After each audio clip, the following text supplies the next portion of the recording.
जाणते राजे छत्रपती शिवराय, हिंदू हृदय सम्राट शिवसेना प्रमुख बाळासाहेब ठाकरे यांना अभिवादन करून शिवसेना पक्षप्रमुख, महाराष्ट्राचे माजी मुख्यमंत्री आदरणीय उद्धव साहेबांना मानाचा जय महाराष्ट्र करून आजच्या या मेळाव्यासाठी उपस्थित असलेल्या आपल्याच भागातील शिवसेनेच्या उपनेत्या आदरणीय प्राध्यापक सुषमाताई अंधारे, त्यांच्या सोबत आलेल्या शिवसेनेच्या उपनेत्या अस्मिताताई गायकवाड, शिवसेनेचे संपर्क प्रमुख माजी आमदार सन्माननीय रोहिदासजी चव्हाण साहेब, शिवसेनेच्या महिला संपर्क प्रमुख संपदाताई गडकरी, शिवसेनेचे सहसंपर्क प्रमुख संतोष सोमवंशी, शिवसेनेचे दुसरे जिल्हा प्रमुख माझे सहकारी श्री बालाजी रेड्डी,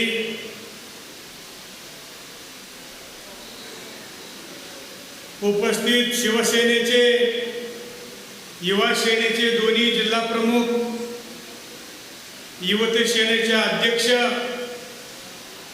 शिवसेनेचे उपजिल्हा प्रमुख बालाजी जाधव, बजरंगदादा जाधव, संतोष सूर्यवंशी, या तालुक्याचे तालुका प्रमुख आबासाहेब पवार,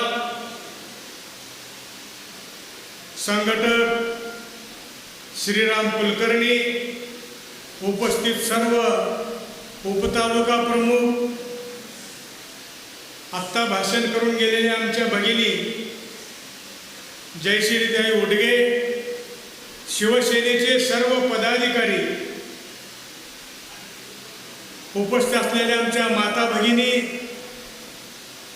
शिवसेनेचे पदाधिकारी, कार्यकर्ते, पत्रकार बांधवांनो, खरं तर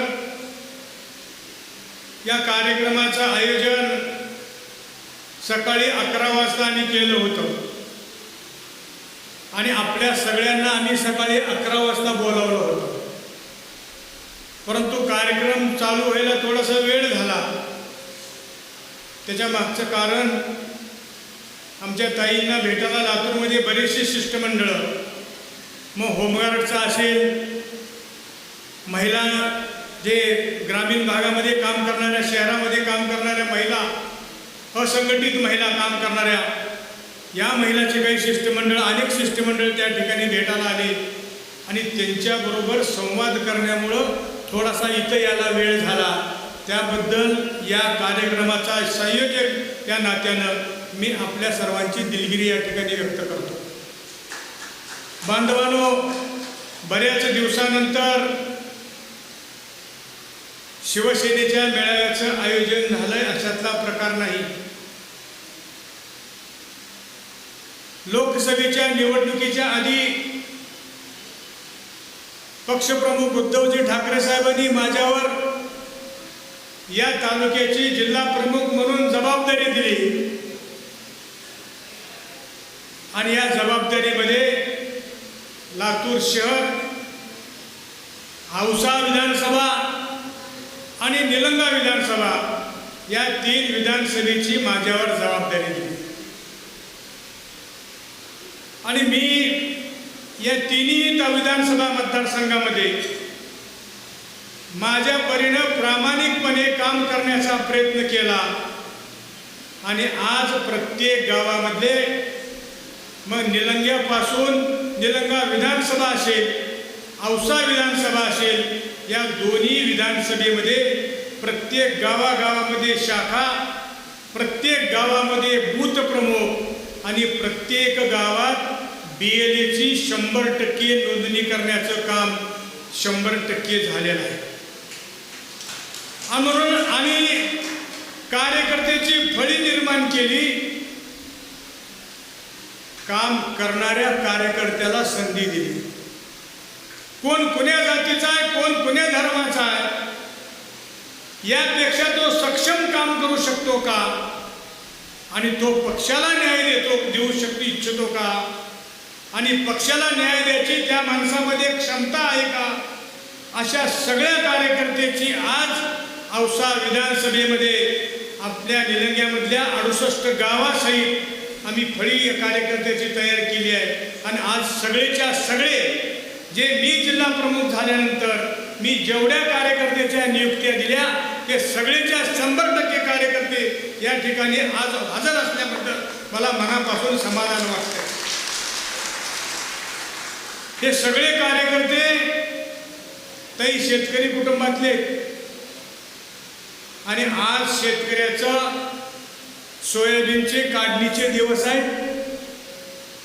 500 रुपये हजेरी देतो म्हणलं तर सुद्धा मजूर मिळत नाही, ही परिस्थिती आहे आज ग्रामीण भागातली.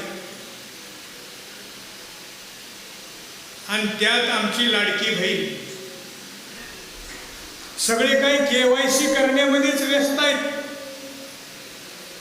सोयाबीन काढायचं कोणी आणि अशा परिस्थितीत हा मेळावा आणखी 8-10 दिवस जर उशिरा झाला असता तर हा सभागृह इथं बसायला जागा पुरली नसती. एवढी कार्यकर्ते या तालुक्यातून या कार्यक्रमासाठी हजर झाले असते.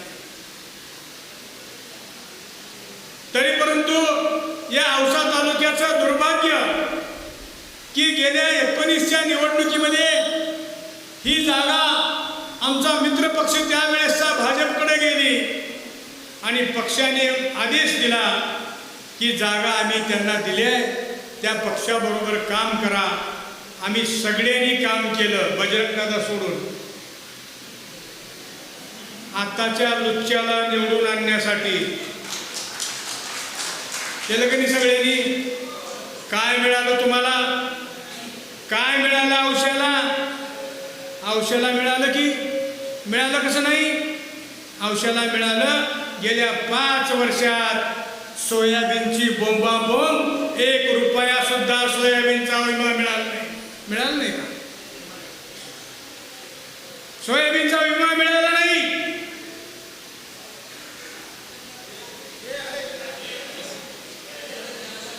मी आता जाहिरात बघितली औषधाचं आरोग्य दवाखाना 100 खाटाचा पोस्टरवर. पत्रकार बांधवाला विचारतो, औषधातले पत्रकार आहेत का हो, बांधकाम चालू झाले का कुठलं? फक्त जाहिरात. औषधामध्ये 100 बेडचं हॉस्पिटल कागदावर. हे आम्हाला मिळालं, आम्हाला विमा मिळाला नाही, आम्हाला हॉस्पिटल मिळालं नाही. आणि आता तर जाहिरात मध्ये आली, चला आपण सगळेजण जाऊ उद्योग टाकू. आता इकडं बेलकुंडपाशी MIDC झाले. अरे MIDC ते कागदावरच आहे. अरे या पठ्ठ्यानं काही सुद्धा केलं नाही. या पठ्ठ्यानं केला काय, SP ची बदली बरोबर केली. देवेंद्र फडणवीसकडे जायचं, SP ची बदली, माल मिळतंय ते काम केलं. तुमच्याकडून माल मिळणार होता का? तुम्हाला सोयाबीनचं अनुदान मिळवून दिलं असतं, तुम्हाला सोयाबीनचा पीक विमा मिळवून दिला असता तर तुमच्याकडून माल मिळाला असता का? अजिबात नाही. पण SP ची बदली असेल, कलेक्टरची बदली असेल, या बदल्या मात्र होत गेल्या. खरं तर मला वाटलं होतं की अभिमन्यू पवारचं देवेंद्र भाऊ फडणवीस फाशी जवळ फार वजन आहे. कारण गेल्या 5 वर्षात 24 तास अभिमन्यू पवार फडणवीस साहेबाबरोबर होते आणि मागील ते काम इथलं पूर्ण होईल असं वाटलं. परंतु इथल्या जनतेला कंगाल ठेवण्याची व्यवस्था गेल्या 5 वर्षाच्या कालखंडामध्ये त्या भारतीय जनता पार्टीच्या आमदाराकडून झाले, हे आम्हाला फळ मिळालं. याच्यासाठी का आम्ही त्याला मतदान केलं होतं? एक सिंचन प्रकल्प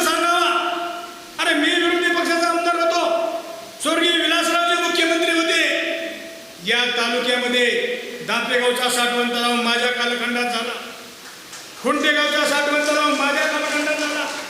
या तालुक्याला आयटीआय कॉलेज नव्हतं, त्या तालुक्यात आयटीआय कॉलेजची सुसज्ज इमारत माझ्या कालखंडामध्ये झाले.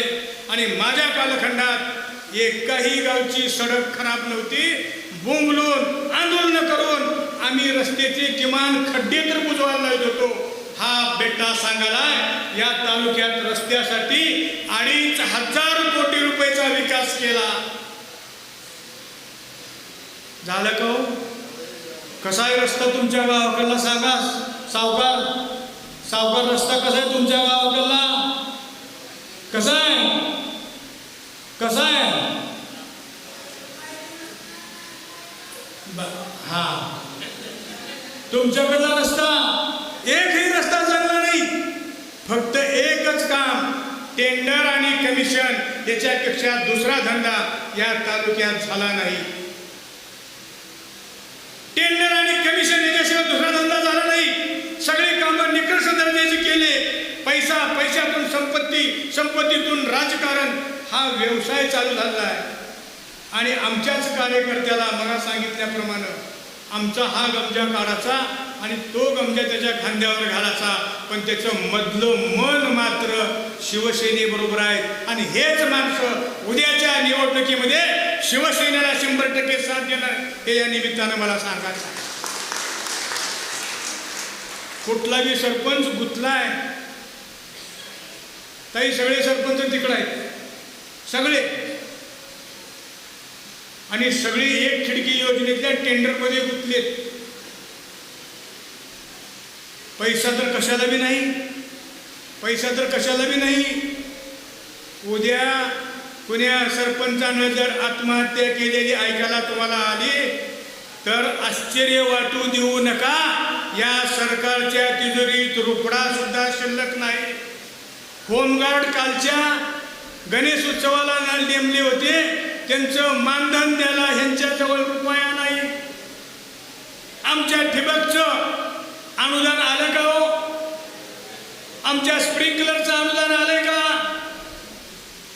अहो, कालच्या टंचाईमध्ये विहीर अधिग्रहण केलेल्या शेतकऱ्यानं जे सर्वसामान्य माणसाला पिण्यासाठी पाणी दिलं, त्या माणसाच्या विहीर अधिग्रहणाचे पैसे द्यायला सुद्धा यांच्याकडं पैसे नाहीत.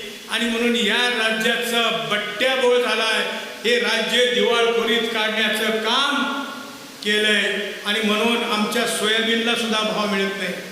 आमचेच बंधू इथं विजयकुमार घाडगे इथं आंदोलनाला बसले, उपोषणाला. आता हा कार्यक्रम झाल्यानंतर ताई तिकडं भेट देणार आहेत. काय त्यांची रास्त मागणी आहे, आम्ही त्यांचं समर्थन केलंय. आम्ही रस्ता रोको केला आणि शेतकऱ्याला 8,500 रुपये सोयाबीनला भाव मिळाला पाहिजे ही ठासून मागणी केली. तुम्ही आठवा बांधवानो, आमचे मुख्यमंत्री उद्धवजी ठाकरे साहेब ज्यावेळेस होते त्यावेळेस या राज्यामध्ये इमानदारीने सांगा, इथं आलो म्हणून नाही, 11,000 रुपये सोयाबीनचा भाव झाला होता का नाही? झाला होता का नाही? कोरोना काळात कोणी वाचवलं? उद्धवजी ठाकरे साहेबांनी वाचवलं.